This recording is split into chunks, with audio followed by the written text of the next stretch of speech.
बरवाला कांड किसकी देन है? राष्ट्रीय समाज सेवा समिति की, सतलोक आश्रम मैनेजमेंट हरियाणा की, इन कोऑर्डिनेटरों की, गुरुदेव के परिवार की। सारी की सारी व्यवस्था तो ये संभाल रहे थे। हथियारों की व्यवस्था करना, भक्तों को कमांडो बनाना, सरकारों के खिलाफ पुस्तकें लिखना, जजों को भड़काना, सारी व्यवस्था तो ये कर रहे थे। इन्हीं लोगों के कारण भक्तों की और प्रशासन की झड़प हुई, 6 भक्तों की मौत हुई और मुकदमा लगा सतगुरु रामपाल जी पर। सतगुरु रामपाल जी ने मारा है। सतगुरु रामपाल जी ने तुम्हें आदेश दिया था कि पुलिस वालों को आश्रम में मत आने दो, या मैं तारीख पर नहीं जाऊंगा, तुम कमांडो बन जाओ, हाथों में हथियार ले लो।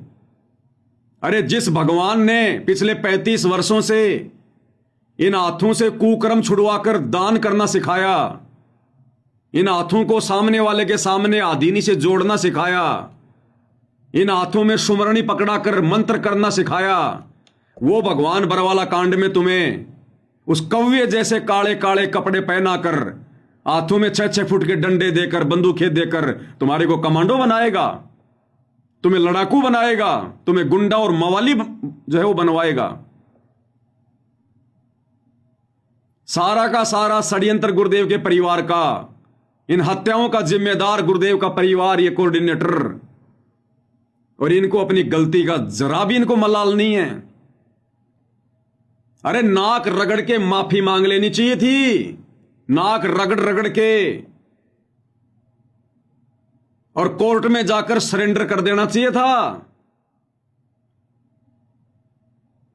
कि सारी गलती हमारी है, हमारे गुरुदेव का कोई आदेश नहीं था, हमारी बुद्धि भ्रष्ट हो गई थी काल प्रेरणा से, हमारी गलती है, हमें अरेस्ट करो, हमें सजा दो, हमारे गुरुदेव भगवान निर्दोष है, उनको छोड़ दीजिए।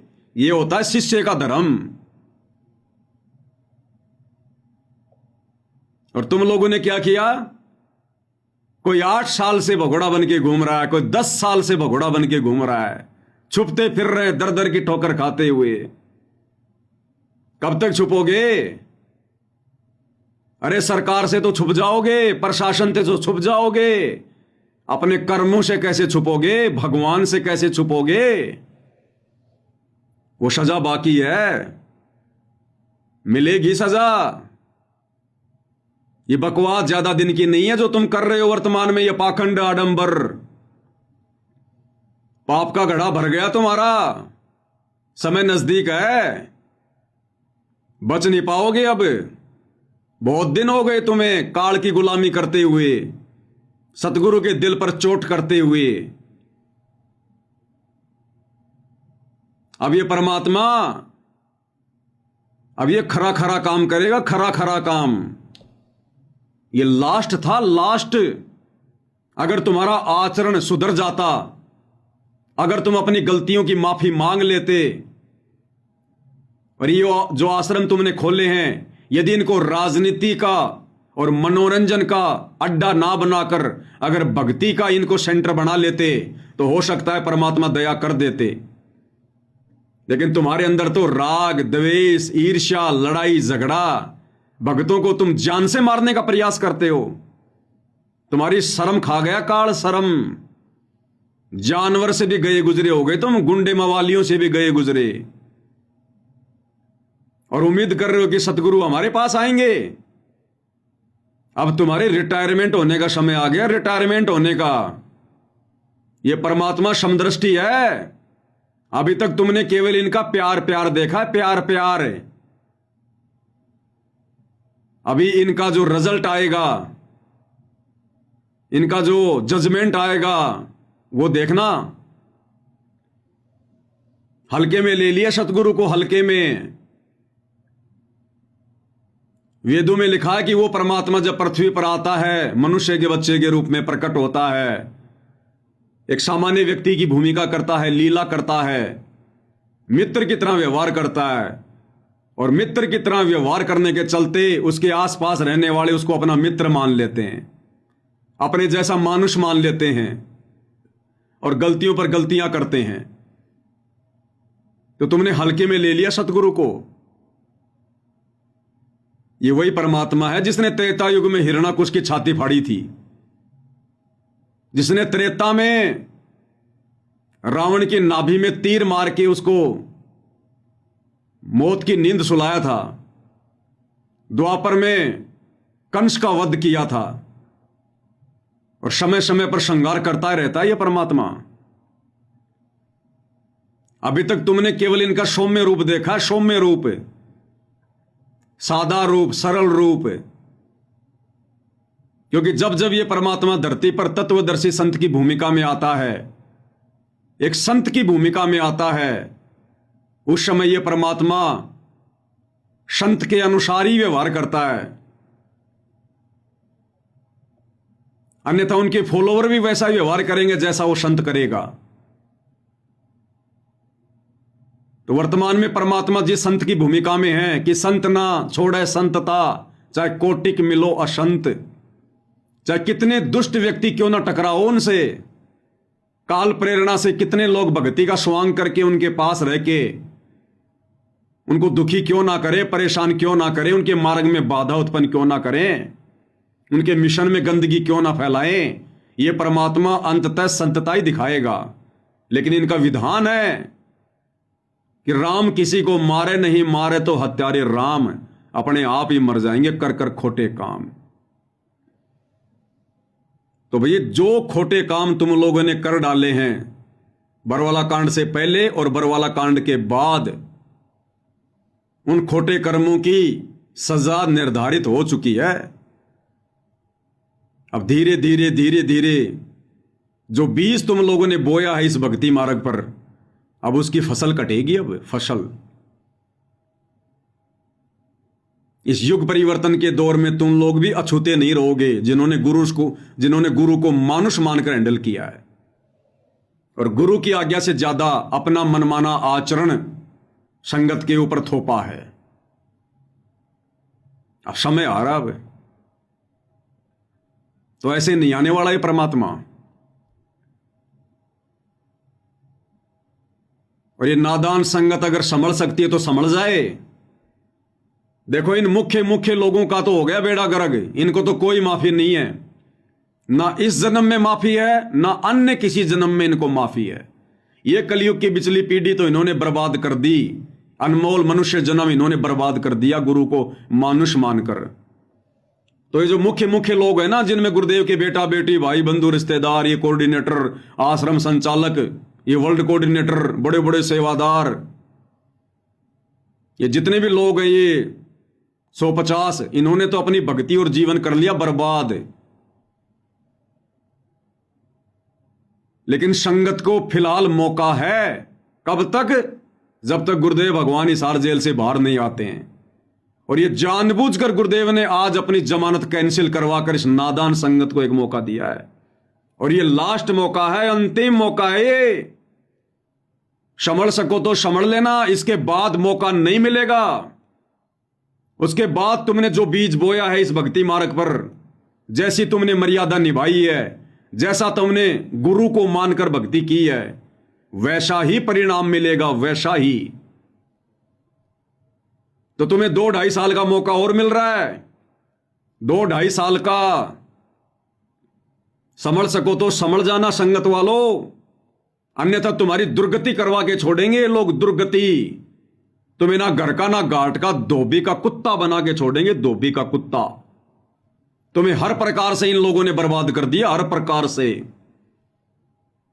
तुम्हारी भक्ति इन्होंने बर्बाद करवा दी, मर्यादा इन्होंने खंडित करवा दी, दान का इन्होंने दुरुपयोग करवा दिया, तुम्हें दर दर का भिखारी बना के छोड़ दिया, दर दर का भिखारी। तुम्हारे पास भक्ति की छींट भी नहीं है, मर्यादा सबकी खंडित है, गुरु जी का आशीर्वाद नहीं है।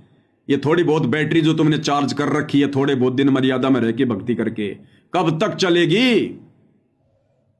गुरु के मार्ग में अंधे होकर चलने वालों की बैटरी भी जल्दी डिस्चार्ज होती है। तो दास तो भैया निवेदन कर सकता है, प्रार्थना कर सकता है, विनती कर सकता है। ये दास आज जो वचन बोल रहा है ना, ये तुम्हें कड़वे लग रहे होंगे, लेकिन परमात्मा कहते हैं जेता मीठा बोल ही तेता संत ना होए। और खरी खरी बाता कहे संत कहावे सोए। ये मीठी मीठी गोलियां खिलाकर अपना स्वार्थ सिद्ध करना, ये सतलोक आश्रम मैनेजमेंट वालों का धर्म है, सत्सेवकों का नहीं है। यहां जो बातें कहते हैं खरी खरी कहते हैं, चाहे साध संगति वाले हो चाहे सतलोक आश्रम वाले हो। हमें तुम्हारे से कोई स्वार्थ नहीं है। इस दास ने कोई संत नहीं बनना, कोई बाबा नहीं बनना, कोई आश्रम नहीं खोलना। ये दास किसी के आराम के टुकड़ों पे नहीं पड़ता, किसी के दान धर्म पे नहीं पड़ता। ये दास केवल अपनी जिम्मेदारी निभा रहा है गुरु की गैर हाजिरी में, अपनी सेवा। और जो भी है खरी खरी कहेंगे और खरी खरी कहते आए हैं, उसके लिए जेल भी जाना पड़ा, झूठे मुकदमे भी झेल रहे हैं, मार पिटाई भी खाई है, और आगे भी नौबत आई तो सहन करेंगे। लेकिन सतगुरु ने जिस मार्ग पर चलना सिखा दिया उसी पर चलेंगे, क्योंकि रेलगाड़ी या तो चलती नहीं, और चलती है तो पटरी पे चलती है। रेलगाड़ी के लिए तुम जितनी मर्जी जीटी रोड बना दो, नहीं चलेगी जब तक उसको पटरी नहीं मिलेगी। तो सत्सेवक भाई बहन अगर चलेंगे तो अपने गुरु के वचन पर चलेंगे, मर्यादाओं पर ही चलेंगे, अन्यथा पैर रोप के वहीं खड़े हो जाएंगे। दो नाव की सवारी करने का शौक नहीं हमारे को, तुम आश्रम वालों की तरह आंख बंद करके भेड़ चाल में चलने का ये फॉर्मूला गुरुदेव ने हमें नहीं बताया। तो लास्ट एंड फाइनल तुम लोगों को चेतावनी है, ये लास्ट एंड फाइनल। सुधर जाओ, संभल जाओ। इन काल प्रेरित सतलोक आश्रम वालों का जितना जल्दी साथ छोड़ दोगे तुम्हारे हित में, तुम्हारे भले में। अन्यथा तुम्हारे द्वारा दिया गया दान आने वाले समय में तुम्हारे शरीर पर कांटों की तरह चुभेगा, कांटों की तरह। अकाल मौत, घर घर में झगड़ा, लड़ाई, राग द्वेष, हॉस्पिटलों में सड़ोगे, हॉस्पिटलों में। ये तुम्हें परमात्मा का विधान बता रहा हूं, कोई शराब नहीं दे रहा। मेरी औकात नहीं है किसी को शराब देने की, और ना मैं इतना मूर्ख हूं जो अपनी भक्ति बर्बाद करूंगा 2 कोटि के जीवों को शराब देके। तुम्हें शराब देके मुझे क्या मिलेगा? तुम्हें भगवान का विधान बता रहा हूं कि जो अपने गुरु जी को खून के आंसू रुलाते हैं, अपनी उल्टी हरकतों के चलते, मनमाने आचरण के चलते, पाखंड के चलते, भेड़ चाल के चलते, जिन बातन से गुरु दुख पावे उन बातों को दूर भगावे। अरे ज्ञान गंगा पुस्तक बांटने के अलावा एक भी वो कर्म बता दो जो 2014 बरवाला कांड के बाद तुम लोगों ने सतगुरु को खुश करने के लिए किया हो, मर्यादा वाला किया हो, भक्ति बढ़ाने वाला किया हो। एक कर्म बता दो ज्ञान प्रचार के अलावा। तुम्हारे सारे घटिया कर्म, उल्टे कर्म, ज्ञान विरुद्ध कर्म, काल प्रेरित कर्म, तुम लोगों ने सतगुरु को खून के आंसू रुलाए। जब जब भूल पड़े पुस्तक में लास्ट में जो लेटर लिखा है गुरुदेव ने, किस कदर गुरुदेव रो रहे हैं। विशेष संदेशों में परमात्मा किस कदर तुम लोगों से विनती कर रहे हैं, प्रार्थना कर रहे हैं कि भाई अपने ऊपर रहम नहीं कर सकते तो इस दास के ऊपर रहम कर दो। तो मूर्खों से सतगुरु रहम की भीख मांग रहा है, रहम की भीख। अरे मर जाओ डूब कर नालायको। क्या मुंह दिखाओगे सतगुरु को आने के बाद? तुम लोगों से तो नकली संतों की संगत लाख गुना अच्छी है। भेड़ चाल में नहीं चलती, देखा देखी में नहीं चलती, भले उनके पास भक्ति नहीं है। तो ये लास्ट एंड फाइनल वार्निंग है तुम लोगों को सतगुरुदेव भगवान की तरफ से। इसलिए आज उन्होंने जानबूझकर इस नादान संगत को मौका देते हुए अपनी जमानत रद्द करवाई है, कैंसिल करवाई है। ये अपनी मर्जी का मालिक है, किसी जज के दबाव में नहीं बैठा। जेल की 4 दीवारियां इसको कैद नहीं रख सकती। लेकिन तुम्हें यह बात समझ में नहीं आएगी क्योंकि तुम गुरु को मानुष मानते हो, और जो गुरु को मानुष मानता है उसके हृदय में यह बात नहीं समाती। तो भाई विनती कर सकते हैं, बस प्रार्थना कर सकते हैं, इससे ज्यादा कुछ नहीं। सतगुरु वही चाहता है जो उन्होंने अपने सत्संगों में हमें बताया, समझाया। अरे सतगुरुदेव भगवान ने सत्संग किस लिए सुनाए थे? किस दिन के लिए सुनाए थे? भेड़चाल में चलने के लिए? तुम आश्रम वालों ने तो सतगुरु के सत्संगों को बोरे में पैक करके खूंटी पे टांग दिया अचार डालने के लिए। सुने कभी सत्संग? तुमने ध्यान से विचार किया कभी? सत्संग सुनना अलग चीज बताई गुरुदेव ने, और सत्संगों को समझना मुख्य चीज है। क्या बताया परमात्मा ने? उस ताऊ की कहानी। दो भाई थे, छोटे भाई की मृत्यु हो गई। छोटे भाई के जो बच्चे थे उनको उनकी माताजी ने कहा कि बच्चों, तुम्हारे पिताजी मर गए, तुम अभी छोटे हो, तुम्हें अभी व्यापार काम धंधे की नॉलेज नहीं है, तुम ऐसा करो अपने ताऊ जी के पास जाओ, और ये मेरे पास में तुम्हारे पिताजी के समय के रखे हुए कुछ लाल हैं। लाल लाल एक चमकदार एक पत्थर जैसा होता है, जैसे बच्चे बचपन में जो खेला करते थे, वो गोलियां वगैरह, कांच की गोलियां जिनको क्या बोलते हैं, कंचे वगैरह, वैसा एक चमकदार होता है एक पत्थर लाल। उसकी कीमत गुरुजी ने बताई करोड़ों में। तो बच्चों की मां ने कहा कि तुम्हारे पिताजी के समय के मेरे पास ये कुछ लाल रखे हैं, ये लाल ले जाओ, पैसे तो है नहीं, ये ताऊ जी को दे देना और ताऊ जी के साथ में काम धंधे में हिस्सा कर लो। दोनों बच्चे वो लेकर लाल, माता की आज्ञा लेकर ताऊ जी के पास चले गए। ताऊ जी से जाकर सारी घटना बताई और कहा कि हमारी मां ने ये लाल दिए ताऊ जी। तो ताऊ ने वो लाल हाथ में लिए, वो गठरी खोली और देखा और वापस बंद कर दिए। वापस बंद कर दिए ताऊ ने और कहा कि बच्चों, ये तो बहुत कीमती हैं, अभी मुझे इनकी आवश्यकता नहीं है, मेरी उधार चलती है, ये अपनी मां के पास वापस रख के आ जाओ, जब आवश्यकता पड़ेगी जब मंगवा लूंगा। ताऊ समझदार था। ये ताऊ समझना सतगुरु रामपाल जी को, ये कथाएं कोई मनोरंजन के लिए नहीं सुनाई, वो ताऊ समझना सतगुरु रामपाल जी को। और वो दो बच्चे वो समझना संगत को, और वो लाल वो समझना इन काल प्रेरित सतलोक आश्रम मैनेजमेंट हरियाणा वालों को, जो ताऊ ने वापस दे दिए थे कि ले जा बेटा, ये बहुत कीमती है। तो और ताऊ ने बच्चों को देश विदेश घुमाना शुरू कर दिया, व्यापार धंधा सिखाना शुरू कर दिया। कई दिनों बाद में ताऊ ने कहा कि बच्चों, ये लाल ले जाओ, और वो जो सेठ जी है ना जिससे अपन उधार सामान लेके आते हैं, उसके काफी उधार हो गई, तो तुम ये लाल ले जाओ और सेठ जी के जो उधार हो चुकती करके आओ। ठीक है ताऊ जी। दोनों लड़के चले गए, जाकर सेठ जी को लाल दे दिया कि सेठ जी, हमारे ताऊ जी ने लाल दिया है, आप अपना उधार समाप्त करो। सेठ ने एक जोहरी बुलाया जो लाल की जो परख करता था। जोहरी ने आकर देखा लाल को और कहा कि सेठ जी, ये तो लाल नहीं है, ये तो लालड़ी है, लालड़ी। अरे लाल तो करोड़ों का होता है, ये लालड़ी तो 2 आने की भी नहीं है, 2 आने की भी। उन बच्चों ने भी देखा ध्यान से। सेठ ने अपने हाथ में पकड़ा और गली में फेंक दिए वो, और कहा कि ले जाओ इसे, धोखेबाज आदमी हो, मुझे ठगना चाहते हो, तुम्हारा ताऊ ऐसा दिखाई तो नहीं देता था, कब से हो गया ऐसा। वो दोनों बच्चे वो लालड़ी को उठाकर ढंग से देखते हुए और वापस आ गए ताऊ जी के पास, सारी बात बताई। ताऊ जी बड़ा चालाक था, बड़ा सयाना था, जानबूझ के लालड़ी दी थी, जानबूझ के।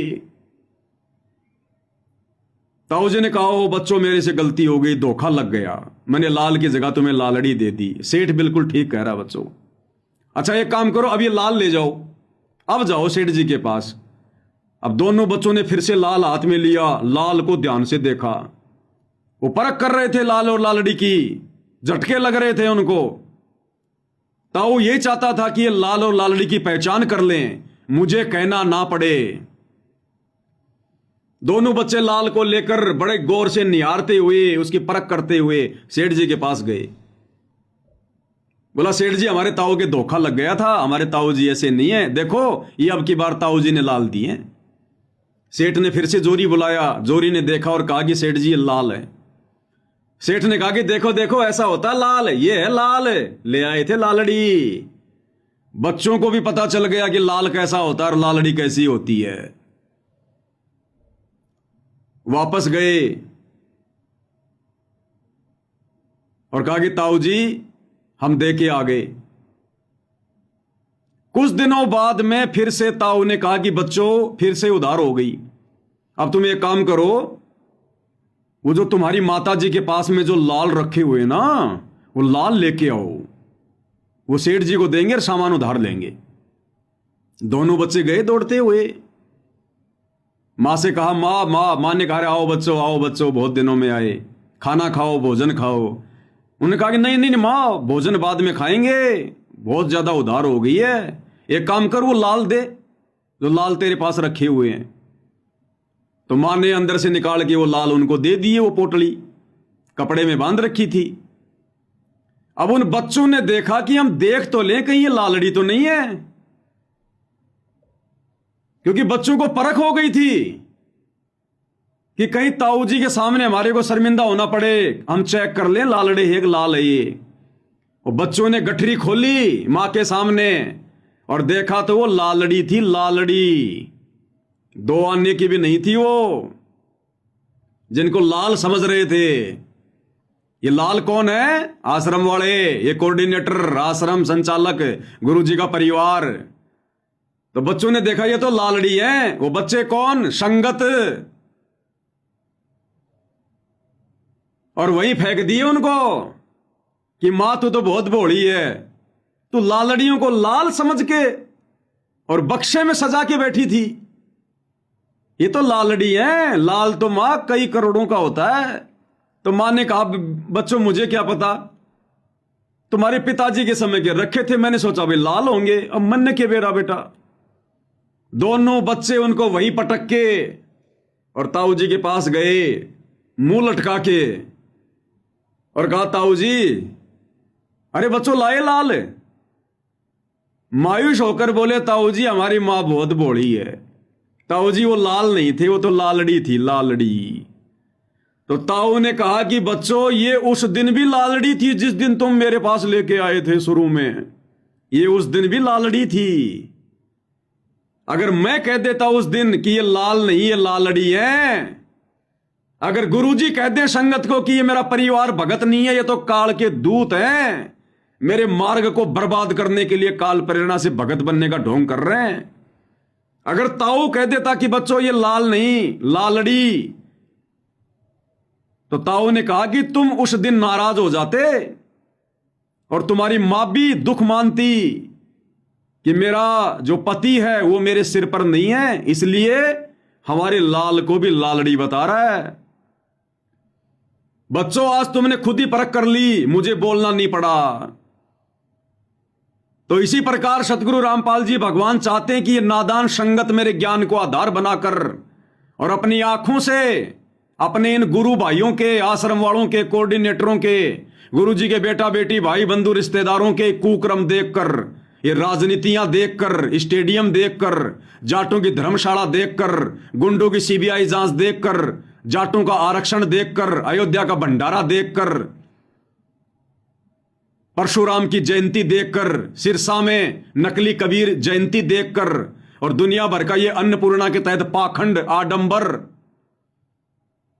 ये सारे मनवस घटिया भक्ति विरुद्ध कुकर्मों को देखकर गुरुदेव भगवान सोच रहे हैं कि ये नादान संगत खुद ही फैसला कर ले तो ठीक है कि संगत में लाल कौन है और लालड़ी कौन है, ये आश्रम वाले कौन है और साथ संगति वाले कौन है, मुझे कहना ना पड़े। इसलिए गुरुदेव भगवान ने समय दिया संगत को बरवाला कांड के बाद, लेकिन ये नादान संगत उन दोनों भाइयों से भी गई गुजरी। अरे उन बच्चों ने तो एक ही झटके में लाल और लालड़ी की पहचान कर ली। इस नादान संगत को तो 10 साल से ऊपर का समय हो गया, आज तक ये पहचान नहीं कर पा रहे कि साथ संगत वाले भाई बहन कौन है। और ये शतलोक आश्रम वाले कौन है, लाल कौन है, लालड़ी कौन है, गुरु नहीं बताना चाहता। अगर गुरु कह दे कि आश्रम वाले काल प्रेरित हैं, बच्चों ये भगत नहीं है, तो ये संगत वाले अपने गुरुजी में दोष देखना शुरू कर देंगे, दोष देखना। इसलिए गुरुजी नहीं चाहते कि मैं दोषी बनूं, मैं ये बुराई मोल लूं। इसलिए गुरुदेव भगवान ने बरवाला कांड के बाद खुले सांड की तरह इन आश्रम वालों को भी बाहर छोड़ दिया और संगत को भी बाहर छोड़ दिया कि आपस में सींग मार मार के देख लो, घंटी बजा बजा के देख लो, भिड़ंत कर करके देख लो, कौन भगत है और कौन गुरु गद्दार है, कौन गुरु मुखी और कौन गुरु द्रोही है। लेकिन ये नादान संगत आज तक पहचान नहीं कर पा रही लाल और लालड़ी की, उन काल प्रेरित सतलोक आश्रम वालों की और साध संगति से जुड़े सत्सेवक भाई बहनों की। जबकि दिन रात वीडियो बनाए जा रहे हैं और दिन रात वो लोग भी अपने काले कुकर्म करते ही रहते हैं। वो अपने कुकर्मों के वीडियो बनाते हैं, हम लोग ज्ञान आधार से वीडियो बनाते हैं। ये नादान संगत निर्णय नहीं कर पा रही, इसलिए अभी तक सतगुरुदेव भगवान बाहर नहीं आ रहे। इसलिए ताऊ ने, सतगुरु रामपाल जी ने जानबूझकर आज 25/9/2025 को अपनी जमानत जज में प्रेरणा करके कैंसिल करवाई है, क्योंकि अभी संगत नीर खीर का निबेरा करने के योग्य नहीं हुई है। और ये 2-2.5 साल का समय और दिया जा रहा है। उस ताऊ ने समय नहीं दिया था, लेकिन ये ताऊ, भक्ति का ताऊ सतगुरु रामपाल जी दयालु परमात्मा फिर से तुम आश्रम वालों पर रहम कर रहा है। 2-2.5 साल का समय तुम्हें और दिया जा रहा है, कर लेना विचार, अन्यथा फिर दुर्गति होगी, दुर्गति और गुरु की आंखों के सामने होगी। फिर तुम 100 दोष देखोगे गुरु मेर भक्ति में कि मैं तो आश्रमों में पाठ भी करवा रहा था, मैं तो ज्योति भी करवा रहा था, मैं तो हर समागम में हाजिरी भी लगा रहा था, मैं तो तारीखों पर भी जा रहा था, मैं तो अन्नपूर्णा मुहिम के तहत मकान बनाने के लिए मजदूरी भी कर रहा था। वो मजदूरी तुम काल की कर रहे थे, काल की, वो बेगार कर रहे थे, बेगार। सतगुरु भक्ति करवाने आता है, भक्तों से मजदूरी करवाने नहीं आता यहां। इन आश्रम वालों को मौका नहीं है बिल्कुल भी। आज 25/9/2025 को इनकी लास्ट लाइन थी, डेडलाइन। इस नादान संगत को मौका है थोड़ा, अगर संभल सको तो संभल लेना भाई और बहनों, नहीं तो दुर्गति दरवाजे पर खड़ी है, दुर्गति। साथ संगति के वीडियो देखना शुरू कर दो, ज्ञान को आधार बना लो, भेड़ चाल में मत चलो, मत डरो, मत घबराओ कि नामखंड होगा। ये दुनिया भर की बकवाद जो आश्रम वाले तुमसे करवा रहे हैं, इससे तुम्हारे नामखंड नहीं हो रहे। और अपने गुरु भाई बहनों के ज्ञान आधारित, गुरुदेव के सत्संगों पर आधारित वीडियो देखने से तुम्हारे नामखंड हो रहे हैं। तुम्हारी बुद्धि भ्रष्ट हो रही है, काल बैठा है तुम्हारी नाक पर। तो हाथ जोड़ के विनती कर सकते हैं, प्रार्थना कर सकते हैं, क्योंकि हम सत्सेवक तुम आश्रम वाले नादान भाई बहनों को अपना सगे भाई बहन से भी ज्यादा बढ़ के मानते हैं। ये आश्रम वाले नहीं मानते, सिवाय तुम्हें भेड़ बकरियों के अलावा, एक मजदूर के अलावा। इसलिए निस्वार्थ भाव से, क्योंकि तुम हमें कोई ज्योति का पैसा नहीं दे रहे, कोई पाठ का पैसा नहीं दे रहे, 10वें अंश का पैसा नहीं दे रहे, और ना हमारे को तुम्हारी भीख चाहिए, उसके बावजूद भी हम तुम लोगों को समझाने के लिए वीडियो बनाते हैं, तुम लोगों को समझाने के लिए जेल जा रहे हैं, मुकदमे झेल रहे हैं, मार पिटाई झेल रहे हैं, गालियां झेल रहे हैं इन आश्रम वालों की, और फिर भी तुम्हारी आंखें बंद है, तुम पहचान नहीं कर पा रहे सतगुरु का असली मार्ग, असली मिशन कहां से चल रहा है। गुरुद्रोही कौन है, गुरुमुखी कौन है। सतगुरु तो लाख बार कहेगा परीक्षा चल रही है, जैसी जेल में जाकर प्रार्थना करोगे वैसा ही जवाब देगा। बाहर संगत है, बाहर ये पवनदास है, और वीडियो बन रहे दिन रात। तुम्हारी आंखें फूटी पड़ी हैं क्या? अब क्या सतगुरु तुम्हारी आंखों में सूरमा डालेगा क्या? तब जाके तुम्हें दिखाई देगा। ये मोतियाबिंद का ऑपरेशन कर लो साथ संगति की वीडियो देखकर, नहीं तो दुर्गति दरवाजे पर खड़ी है आश्रम वालों, दुर्गति दरवाजे पर। सतगुरु ये पाखंड देखने नहीं आता, पाखंड करवाने नहीं आता। तो विनती कर रहे हैं और विनती कर सकते हैं, इससे ज्यादा हमारे पास चारा नहीं है। ये मार पिटाई करना, लड़ाई झगड़ा करना, गुंडे मवालियों वाली हरकत करना, मुकदमेबाजी करना, ये तो इन सतलोक आश्रम वालों के घटिया कर्म है, सतसेवकों के नहीं है। हम तो अंत तक उसी मार्ग पर चलेंगे जो मार्ग गुरुदेव भगवान ने दिखाया है। तो विनती कर सकते हैं, प्रार्थना कर सकते हैं, इससे ज्यादा हमारे हाथ में कुछ नहीं है। बाकी तुम्हारे कर्म, क्योंकि सकल पदार्थ है जगमाही, कर्महीन नर पावत नाही। आवाज के संदेशे के बाद में कोई कर्महीन, कोई कर्म ठोक भगत होगा जो 5 मिनट बैठकर विचार नहीं करेगा। और अगर सच्चे हृदय से गुरु जी से अरदास करके कि हे दीनदयाल, हे गुरुदेव भगवान, बात तो बिल्कुल सही है, काम तो इन आश्रम वालों के द्वारा सारे मर्यादा तुड़वाने वाले हो रहे हैं, ये परमेश्वर दास का मार्गदर्शन करो, मुझ तुच्छ बुद्धि पर दया करो, हे मालिक मुझे सच्चाई से अवगत करवाओ। अगर सच्चे हृदय से, सच्ची नीयत से, नीर खीर का निवेरा करने की दृष्टि से अगर गुरुदेव भगवान के पास में 5 मिनट बैठकर भी चिंतन करोगे, अरदास करोगे, परमात्मा तुम्हें रास्ता दिखाएगा। और देखना शुरू कर दो सत्संगति की वीडियो। तुम अपने सतगुरु के गुलाम हो, सतगुरु के कलयुगी परिवार के गुलाम नहीं हो, इन कोऑर्डिनेटरों के गुलाम नहीं हो। अरे हम सत्सेवक भी तुम्हारे सामने, ना किसी आश्रम में जाते, ना किसी फर्जी नामदान सेंटर पर जाते, ना कहीं नाम शुद्ध करवाते, ना किसी को ज्योति और पाठ देते। इनको पात्रों के हाथों में ज्योति और पाठ का पैसा नहीं देते, इनके पीले पर्चों पर नहीं चलते, इनके घटिया कुकर्मों पर नहीं चलते, और ज्ञान को आधार बनाकर घर बैठकर मर्यादाओं में रहकर गुरु को परमेश्वर मानकर भक्ति कर रहे हैं। और तुम लोगों से लाख गुना ज्यादा इस भक्ति मार्ग पर आत्मिक शांति अगर किसी को है तो हम सत्सेवकों को है। अगर गुरुदेव भगवान की छप्पड़ फाड़ दया किसी पर है तो हम सत्सेवकों पर है। साध संगति से संकल्प नाम दीक्षा लेकर जुड़ा हुआ भगत और इन शतलोक आश्रमों से सार शब्द प्राप्त भगत, अगर उन दोनों की तुलना की जाए तो वो सार शब्द प्राप्त भगत मर्यादा, भक्ति और समर्पण भाव में उस संकल्प वाले भगत के पैर के नाखून के बराबर भी नहीं है, नाखून के बराबर भी। डिबेट करनी हो तो कभी ज्ञान आधार से डिबेट कर लेना, भक्ति भाव देखना हो, भगत का आचरण देखना हो, बोलचाल देखना हो, वो देख लेना। और कैसे समझाएं तुम्हें, प्रत्येक उदाहरण है तुम्हारे सामने, प्रत्येक उदाहरण है। और फिर भी नहीं समझोगे, फिर तुम्हारे जैसा निर्भाग कोई धरती पर नहीं। फिर तो परमात्मा कहते हैं कि ऐसे भक्तों को जन्म देने वाली मां को भी लानत है। पापी प्रभात ना बेटो, मुख देखे पाप लगे जिसका, 9 मास अपने गर्भ में कष्ट दिया, धिक्कार जन्म उसकी मां का। तो विचार कर लेना, अगर जरा भी ये तत्व ज्ञान की बूंद भी, गुरुदेव के तत्व ज्ञान की अगर एक बूंद भी तुम्हारे अगर भेजे में समाई है तो 5 मिनट बैठकर शांति से विचार कर लेना। ये आत्म कल्याण का मामला है, तुमको ये बढ़वागिरी करने के लिए सतगुरु रामपाल जी से उपदेश लेकर भक्ति नहीं कर रहे, तुम भक्ति के लिए कर रहे हो, आत्म कल्याण के लिए। और तुम्हें चिंता ही नहीं अपने आत्म कल्याण की।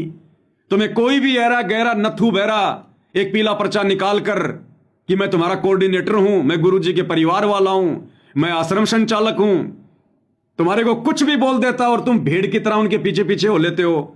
कहां मर गई तुम्हारी कॉमन सेंस? अरे तुम्हारी आंखों के सामने वीडियो कॉल आती हैं इन आश्रमों में, और इन आश्रमों में प्रार्थना की जाती है, गुरुदेव वृक्षारोपण करने के लिए, पेड़ लगाने के लिए आज आश्रम में 5000 भगत आ गए। और तुम्हारी आंखों के सामने गुरुदेव भगवान कहते हैं फिर कि रे भगत तो इनमें 5 भी नहीं है, भगत तो इनमें 5 भी नहीं है। राजस्थान के सोजत आश्रम में जब इस प्रकार की प्रार्थना की गई कि गुरुजी पेड़ लगाने के लिए, वृक्षारोपण करने के लिए 5000 भगत आ गए, तो गुरुदेव ने कहा कि इनमें भगत तो 5 भी नहीं है। अरे कौन से ज्ञान में है ये? पेड़ लगाने के लिए तुम इकट्ठे हो रहे हो, ये भक्ति रूपी पेड़ लगाओ, भक्ति रूपी पेड़। ये बाकी पेड़ लगाने के लिए दुनिया बहुत है, और लगाना तो जाकर अपने खेत में लगा दो। आश्रमों में जमा होकर ड्रामा करने की क्या जरूरत है तुम्हें दुनिया वालों की तरह? तो भाई और बहनों विचार कर लेना, ये मौका नहीं मिलेगा, ये लास्ट एंड फाइनल मौका है गुरुदेव की तरफ से। संगत को, गुरुदेव के परिवार का मौका खत्म।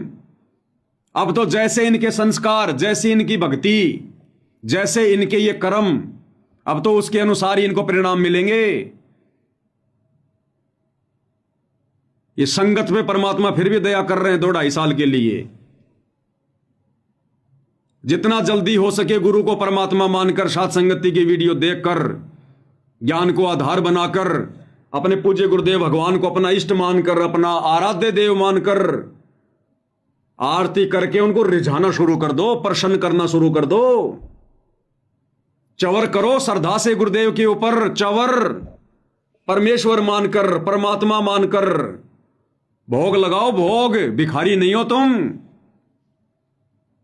परमात्मा ने तुम्हारे कोई कमी छोड़ रखी है क्या, जो एक पाप का अन्न खा रहे हो बिना भोग लगाए? उस अन्नदेव की आरती से बात नहीं बनेगी, भोग की आरती करनी पड़ेगी जो नित्य नियम पुस्तक में लिखी हुई है। आज लग्या साहिब को भोग दीन के टुकड़े पानी का, तब तुम्हारे पाप भस्म होंगे, तुम्हें सद्बुद्धि आएगी। तो विचार कर लेना भाई और बहनों, विचार कर लेना, नहीं रोग आने वाले समय में।